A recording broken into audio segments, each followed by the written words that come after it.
everyone, Youngboy Corey here, aka Crasher, back with a new video, and ladies and gentlemen, in today's video, we are going to be reviewing Pokémon Journeys episode 83, titled, The Cleffa That Became a Star.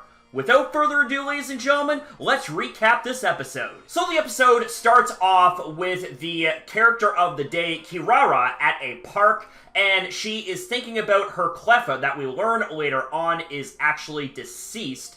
And we have ourselves UNOWN that actually respond to her feelings, and that is when the town doesn't see daytime for quite a while. So Ash and Go are sent to investigate the reason why this town in the Johto region has not seen daylight, and there is a lot of very, very unusual things here, because we have ourselves people being active at night as if it was morning, people going to work, going to school, and can you imagine doing all that stuff at night? It'd be a little bit weird. We also come across an old gentleman with a pseudo-wudo, and it looked like he was ready to go for a jog, and it was also in that scene as well, where we had ourselves Go capturing a stray Murkrow. Shortly thereafter, we have Ash and Go meeting Kirara, who is out and about, stargazing, trying to find Cleffa, as Cleffa is a star-shaped Pokemon. We also learn from Kirara's mother that Cleffa had, in fact, passed away a couple of days ago prior to the events of this episode,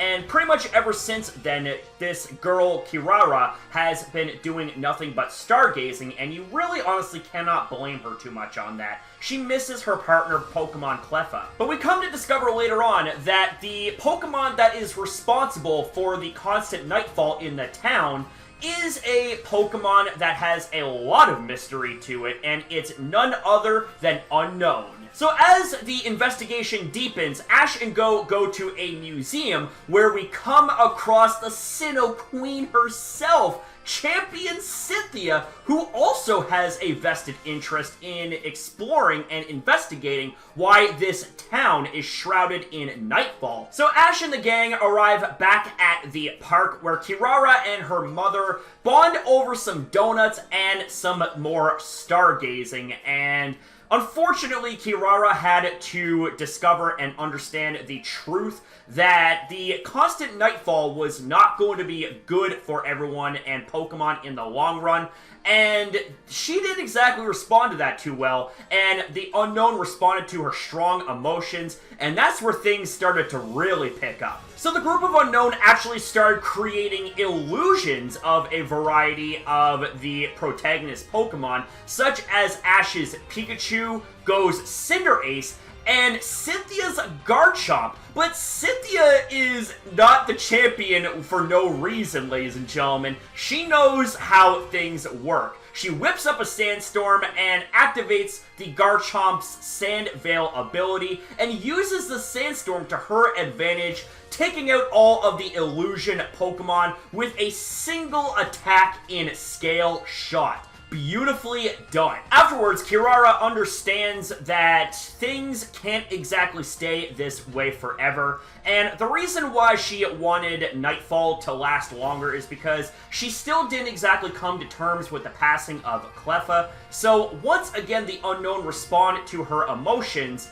and rather than causing trouble, we end up getting a real tearjerker of a scene where we have ourselves multiple flashbacks to when Kirara was a baby, and it showed that Cleffa was with Kirara since she was a baby, and man oh man, the memories, the scene, everything about it was just a thing of beauty, and it really, really plucked at the heartstrings, man. I'll tell you what. So the episode pretty much reaches its natural conclusion when Kirara comes to terms that even though her and Cleffa may not be together anymore, they are always going to have that special unbreakable bond, and that Cleffa will always be one with the stars watching over Kirara. And honestly, this right here was one of the more emotional episodes, and I think that right there is something many people can agree with. But now, let's get underway with some reaction highlights from this episode. Seriously? Go just hucks the ball at it. Grookey's revitalizing the flowers with the tap of a stick. They were good friends, and they were always together. But a couple of days ago, we finally had... Oh, no. Oh no. Kirara was really upset when Cleffa became a star. And she's been stargazing ever since. Okay, that just hit me. That just delivered a heavy blow to my heart, man. And oh, I recognize that blonde hair anywhere. And Pikachu must recognize the scent. Oh, yes, Cynthia. Cynthia's back, baby. You're the champion of Sinnoh. Yes, she is. Pokemon that small with a big eyeball, black and shaped like a stick. It is unknown.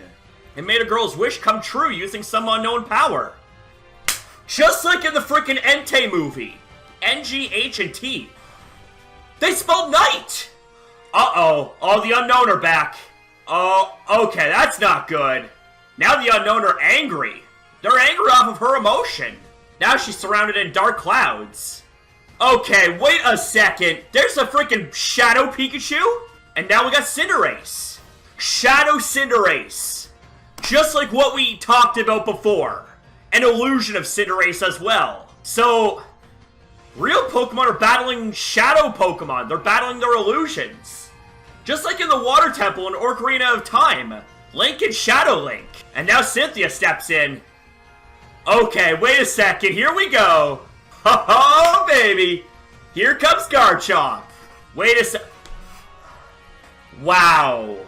Garchomp versus Garchomp. That must be her utilizing Sandveil. Her Garchomp must have had Sandveil. Getting a little bit shivery here, my god. Whew! That was intense, but... needing a little more time to accept parting with Cleffa, man. Oh my god. Oh, jeez. She is lonely and... oh, jeez. Oh, this must when she was a baby there with Cleffa and taking her first steps with Cleffa, running with Cleffa, catching her. Oh my god. Oh jeez. Fuck. Oh man. The waterways, please don't break. Please don't break on me, man. Don't do this. Cleffa's reaching out her little hand. Oh my god. I'll be fine, so don't worry. Oh, man. God! Journeys! Don't do this to me, man! My mom must be away cutting onions. Stop cutting onions, please. No matter how far away you are from each other, the connection always lives on in the heart. So now it's time for my thoughts and opinions about this episode. So first off, I'm going to give this episode a ranking of 9 out of 10. Going into this episode, I had mixed expectations because we had ourselves the hyped return of the Sinnoh Champion herself, Cynthia, and we also had a feeling that this was going to be an emotional type of episode, and sure enough, it was. It definitely landed a very heavy punch to the heart. Now, while this episode could be viewed as a bit of a rehash from the third Pokemon movie, Entei and UNOWN, this right here, in my honest view, was something that was done relatively well, in my honest opinion. And we also got to see Champion Cynthia in action, albeit for a brief time, but still we did get to see her in action nonetheless. And this right here, in my honest view, was one of, I guess you could say, the better paced episodes. And honestly, I really truly did enjoy this episode, despite this episode making me cry like a big baby. But you know what? I ain't afraid to admit that I was crying. I was crying manly tears, damn it. But overall, this right here was a pretty nice episode, and I would like to know what you guys have to say about this episode as well. How did you guys like this episode out of 10? Did you guys like it? Did you dislike it? Let me know your guys' feedback when it comes to Pokemon Journeys episode 83. And that's it here for the video, guys. I want to say thank you very much for watching. If you enjoyed, consider liking and subscribing, and especially comment down below, because I always love to hear you guys out. That ain't ever going to change, and you can and will believe that. Thank you guys again for watching. Have yourself a fantastic day or night, depending on your time zone, and I'll see you guys in the next one.